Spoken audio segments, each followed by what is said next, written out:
बाद मुअज़्ज़ज़ हाज़रीन, सामीईन, नाज़रीन, पर्दा नशीन ख़वातीन, आज के इस अज़ीमुश्शान ऑल इंडिया नातिया मुशायरे में मैं खुद अपनी जानिब से और सीमू खान एंड बिरादरान की जानिब से दिल की अथाह गहराइयों से, खुलूस की पुरमसर्रत शहनाइयों से, खिदमत मेज़बानी की सजी हुई अन्नाइयों में आप तमामी हजरात का इस्तकबाल करता हूँ, खुशामदीद कहता हूँ, अहलन व सहलन मरहबा कहता हूँ। हजरात, प्रोग्राम शुरू होने का वक्त यकीनन हो चुका है और हम भी ये नहीं चाहते कि आपको ज्यादा देर तक इंतजार करना पड़े। प्रोग्राम बस शुरू हुआ चाहता है। मैं सबसे पहले ये चाहता हूं कि हमारे दरमियान शहर के डिप्टी मेयर जनाब राजेश वर्मा जी यहाँ तशरीफ लाए हुए हैं। हम लोगों की ख्वाहिश है कि राजेश वर्मा जी जो हमारे शहर की मुअज़्ज़ज़ तरीन शख्सियत है वह माइक पर आए और अपने ख्यालात से, अपने तासुरात से हम तमाम सामीईन को महसूस फरमाए, मुस्तफीज फरमाए। डिप्टी मेयर जनाब राजेश वर्मा साहब माइक पर तशरीफ ला रहे हैं। आज नातिया मुशायरा में यहाँ मौजूद चंपानगर की धरती, नाथनगर की धरती के तमाम मेरे अभिभावक, तमाम मेरे युवा साथियों और इस प्रशाल में मौजूद 8 प्रदेशों से आए कवि भाइयों का मैं तहे दिल से यहाँ स्वागत और अभिनंदन करता हूँ। ये आज जो नातिया मुशायरा का आयोजन यहाँ किया गया है, ये उस शख्सियत को याद करने के लिए किया गया है जिनका जीवन न केवल एक सफल इंसान के तौर पर हम जानते हैं, बल्कि उन्होंने अपने जीवन के कुछ साल इस समाज को भी दिए हैं। अपने जीवन के कुछ वक्त, कुछ महत्वपूर्ण वक्त आप लोगों के बीच में ही दिए हैं। ऐसी शख्सियत चुन्ना खान जी के बरसी में यहाँ हम तमाम लोग आज यहाँ पर मौजूद हैं और जो सोच, जो चिंता, जो फिक्र उनकी आप तमाम लोगों के लिए थी, वो सारी चीजों को पूरा करने के लिए आज उनकी पत्नी वार्ड काउंसलर के तौर पर भागलपुर नगर निगम में बड़ी मजबूती के साथ आप लोगों की परेशानी को रख रही है। ये आपके लिए गर्व की बात है कि चुन्ना भाई के बाद जितनी मजबूती के साथ समाज उत्थान के लिए, समाज की समस्याओं को उन्होंने रखने का काम किया है। महिला होने के बावजूद ये अपने आप में काबिले तारीफ है।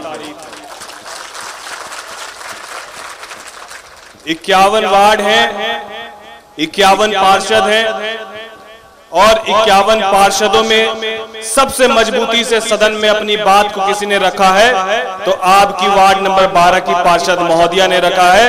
इस बात का मुझे गर्व है कि आज इस मौके पर कहीं न कहीं उस शख्स को भी कहीं न कहीं गर्व हो रहा होगा जिस शख्स ने इस समाज को अपनी भेंट स्वरूप कई चीजें दी हैं। उस शख्स को इस बात का गुमान होगा, उस शख्स को इस बात का गर्व होगा कि उसके जाने के बाद उसका परिवार भी इसी रूपरेखा में आगे बढ़ रहा है।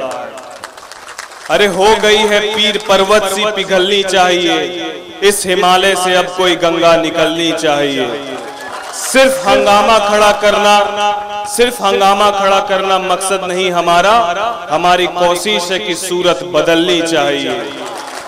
मेरे सीने में ना सही, तेरे सीने में सही, आग कहीं भी हो पर आग जलनी चाहिए। मैं आपको शहर का उप महापौर होने के नाते कम उम्र में जो प्यार, जो सम्मान इस समाज ने दिया है, मैं तो हिंदू और मुसलमान में कोई फर्क नहीं देखता हूं। जितना प्यार मुझे मुसलमानों के बीच में मिला है, इस परिवार के बीच में मिला है, मुझे नहीं लगता कि शायद मुझे अपने बिरादरी में मिला हो। चाहे वो यहाँ की बात हो, चाहे वो लोदीपुर की बात हो, चाहे हुसैनाबाद की बात हो, चाहे ततारपुर की बात हो, हमेशा आप लोगों ने प्यार दिया है और आप लोगों के प्यार और सम्मान के बदौलत आज मैं इस मुकाम तक पहुंचा हूं।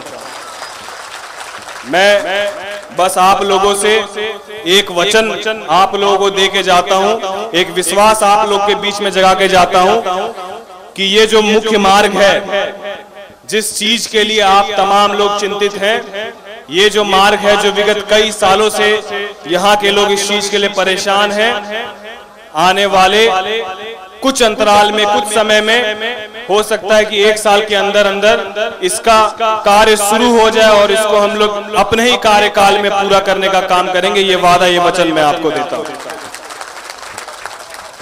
आने वाली 13 तारीख को हमारे माननीय नगर विकास मंत्री श्री सुरेश शर्मा जी आपके शहर में होंगे और मैंने बड़ी मजबूती से उनसे ये दरख्वास्त की है कि सर, हमारे शहर की ये मुख्य समस्या है, इस पर गौर फरमाइए। तो हो सकता है कि आने वाली 13 तारीख को माननीय मंत्री जी यहाँ का दौरा भी करो और यहाँ का सिर्फ दौरा नहीं, दौरा के पहले यहाँ के तमाम इंजीनियर आके ब्लूप्रिंट तैयार करें ताकि इसका दौरा ही सिर्फ नहीं रह जाए, इसका शिलान्यास होकर इसका काम भी शुरू हो। मेरे यहाँ तमाम युवा साथी बैठे हैं जो कल का भविष्य तय करते हैं, आने वाले भविष्य को तय करते हैं, आने वाले कल को तय करते हैं। मैं उनसे भी निवेदन करता हूं कि हमारी भागीदारी अहम है। हम तमाम लोग अपने आप को इतना कमजोर नहीं समझे। यदि मैं जनप्रतिनिधि हूं तो इसका अर्थात ये नहीं कि मैं बहुत मजबूत हूं। मैं आपके और आप ही के तरह, मैं आपका छोटा भाई, आपका बड़ा भाई, आपके बेटे के समान हूं। आप बड़ी मजबूती से अपनी बात को मेरे समक्ष रख सकते हैं। मैं पूरा प्रयास करूंगा कि आपकी समस्याओं को मजबूती से, उतनी ही मजबूती से तमाम ऊपर बैठे पदाधिकारियों के सामने रख के अपने शहर की समस्या, अपने देश की समस्या, अपने स्मार्ट सिटी कहे जाने वाले शहर की समस्या को हम लोग पूरा करने का काम करेंगे।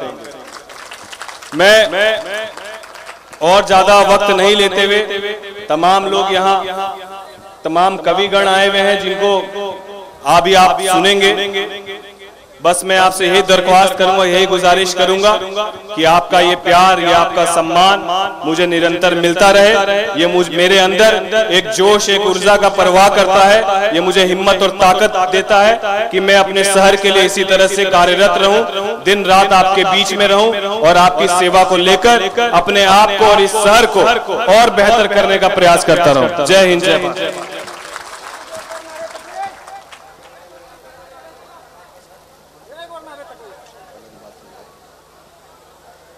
बहुत बहुत धन्यवाद डिप्टी मेयर साहब, आपने बहुत दिल खोल कर हमारे सामने बात रखी और हमारे इलाके की जो समस्याएं हैं, जो मसाइल हैं, उसको हल करने का वादा भी किया है।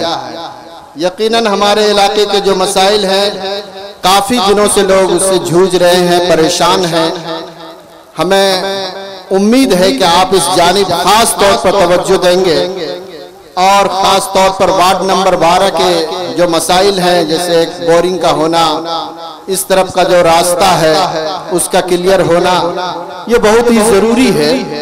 इन दोनों मसाइल पर मैं समझता हूं कि तवज्जो देने की बहुत सख्त जरूरत है और अगर आपने इन दोनों मसले को हल कर दिया तो यकीनन वार्ड नंबर 12 की जनता आपको हमेशा याद रखेगी। आइए हजरात, हमारे डिप्टी मेयर साहब जल्दी में थे, इसलिए उनको बुलवा दिया गया और बड़ी अच्छी बातें हमारे सामने आई भी।